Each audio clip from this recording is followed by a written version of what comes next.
Halo teman-teman, hari ini aku bakalan lanjutin cerita serial Wattpad dengan judul Teror Tukang Santet.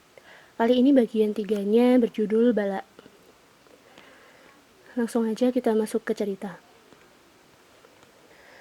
Nanang merintih tatkala seluruh tubuhnya terasa panas. Rasa panasnya bukan main parahnya. Bahkan telapak kakinya sedikit melepuh.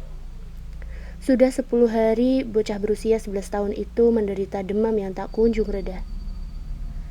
Orang tuanya sudah membawanya berobat ke puskesmas desa dan memanggil mantri. Hanya saja, diagnosanya sedikit aneh. Nanang didiagnosa tidak menderita penyakit parah apapun. Kebanyakan dari mereka bilang bahwa Nanang hanya terkena masuk angin atau campak. Namun demamnya masih tinggi dan tidak ada penurunan sama sekali. Tak ada tanda gejala bercak merah atau rasa gatal.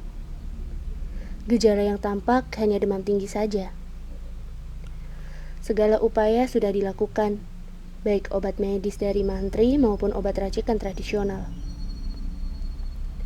Nuri, Nilam, Santoso, dan kedua temannya yang lain memutuskan untuk menjenguk Nanang, teman satu madrasahnya itu. Saat pertama kali memasuki kamar Nanang, Nilam tampak sedikit tersentak. Namun tak lama kemudian, mimik wajahnya kembali seperti biasa seolah tak terjadi apa-apa. Wadus gembel, gumamnya kemudian. Lagi-lagi hanya Nuri yang mendengarkannya, karena memang Nilam selalu berdiri di sebelahnya. Santoso, Imam, dan Cahyo sempat mengajak guyon Nanang agar merasa terhibur. Nanang sedikit tersenyum, meski wajahnya terlihat sangat pucat.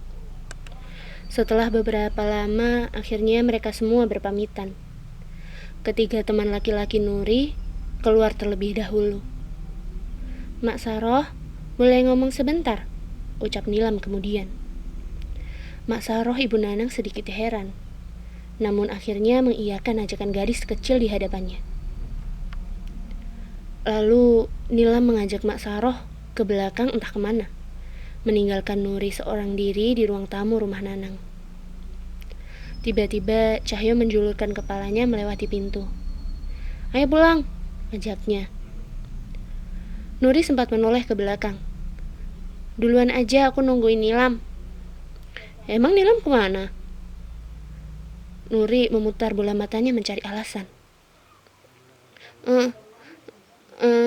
Nilam kebelet katanya." Cahyo berdecak seakan tak percaya. Lalu kembali menarik kepalanya menghilang di balik pintu. "Maksud dari wadus gembel itu apa?" tanya Nuri tiba-tiba. Flashback. Tampak alas kaki-kaki kecil mereka menapak tanah. Tanah berbatuan, jalan yang tidak beraspal. Nilam menoleh sekilas kepada Nuri. Kamu tahu kan wadus gembel itu kayak apa? Yang kayak di gunung-gunung Merapi itu." Nuri menggeleng. Bagaimana ia bisa tahu? Di Pulau Boyan tidak ada gunung Merapi. Tidak ada gunung aktif. Ketika di Solo pun, ia jauh dari gunung Merapi. Hanya ada gambar-gambar 2 dimensi dari buku pelajaran yang ia ketahui. Bagaimana cara Nilam bisa tahu realisasi wujud dari wadus gembel itu? "Emang kamu tahu bentuknya?" "Iya tahulah. Eyangkung yang ngasih tahu. Contohnya itu kayak gumpalan asap kelabu yang menyelimuti Nanang tadi." "Hah?" Nuri kembali terkejut dengan pernyataan Nilam. Ia tidak bisa menyembunyikan rasa penasarannya. Nilam pun kembali cerita. "Tadi pas pertama kali kita masuk kamar Nanang, aku udah melihat gumpalan asap itu. Asapnya memang panas sekali. Karena itu aku gak betah lama-lama di sana." "Emangnya apa yang terjadi sama Nanang?" Nilam menghela nafas. "Ada jin yang sedang mengerjai Nanang. Makhluk jelek itu meniupkan asap seperti wadus gembel secara terus-menerus ke arah Nanang. Nilam sedikit mendeskripsikan wujud dari makhluk yang ia ceritakan itu. Menurutnya, makhluk itu memiliki kulit berwarna hitam legam dan memiliki sepasang tanduk kambing di atas kepalanya.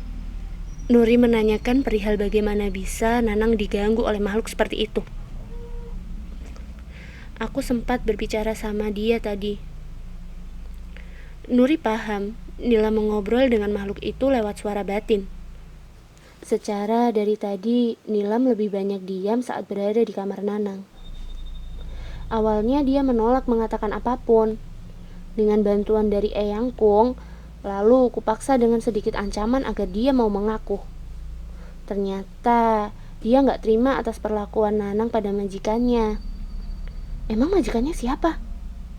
Raden, jawab Nilam kemudian. Sebenarnya permasalahannya sepele. Hanya karena pertengkaran anak-anak.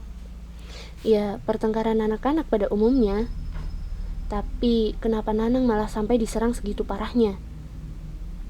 Ternyata Raden ini salah satu cucu Mbah Darso. Dia seumuran dengan Nanang.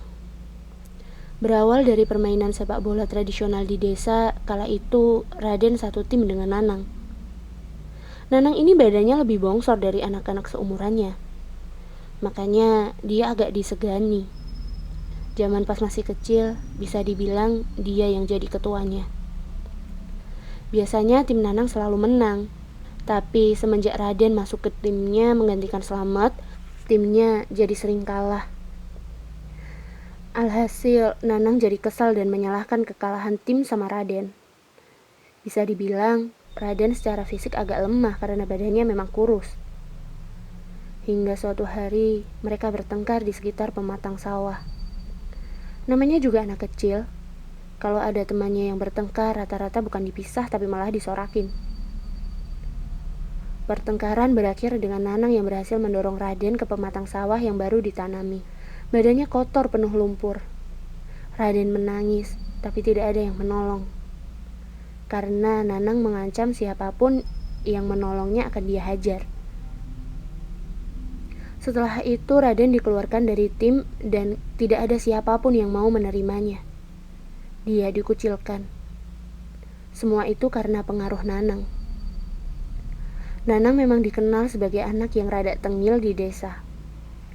Si Raden ini memang punya satu jin penjaga yang emang dikasih Mbah Darso. Bedanya Raden gak bisa lihat. Dan dia tidak memiliki kemampuan seperti Nilam. Karena jin bertanduk kambing ini tugasnya hanya menjaga saja. Karena perbuatan tidak menyenangkan pada Raden, jadilah Nanang dikerjai sama jin penjaganya. Nilam mengetahui detail ceritanya karena mendapat sebuah penglihatan di sana. Terus tadi kamu ngasih tahu Mak Saroh gitu? Nilam mengangguk. Emang dia percaya? Awalnya sih dia gak gitu percaya. Cuma tadi aku saranin satu hal. Suruh si Nanang minum air daun kelor atau bidara yang sudah dibacain doa. Kalau memang ada perubahan dan demamnya turun, aku saranin Mak Saroh buat meminta bantuan Ustadz Malik. Biar penjaganya si Raden pergi dan gak ganggu lagi. Dibersihin lah istilahnya. Nuri mengangguk mengerti. Memang dibanding anak-anak seumurannya, Nila memiliki pemikiran yang lebih dewasa. Mungkin juga karena dia sering berinteraksi dengan makhluk-makhluk yang usianya ratusan tahun hingga ribuan tahun lamanya. Seminggu kemudian, Nanang terlihat sudah mulai masuk sekolah lagi. Nuri melihat Nanang yang menghampiri Raden sambil menjulurkan sebelah tangan kanannya.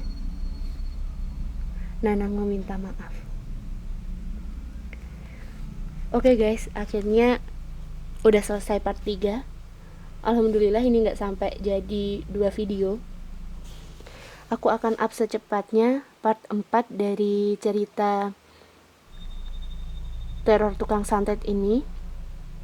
Aku kasih bocoran, di part 4 ini akan ada teror lagi yang berjudul Mana Jari Saya. Tetap tungguin kisah selanjutnya. Bye.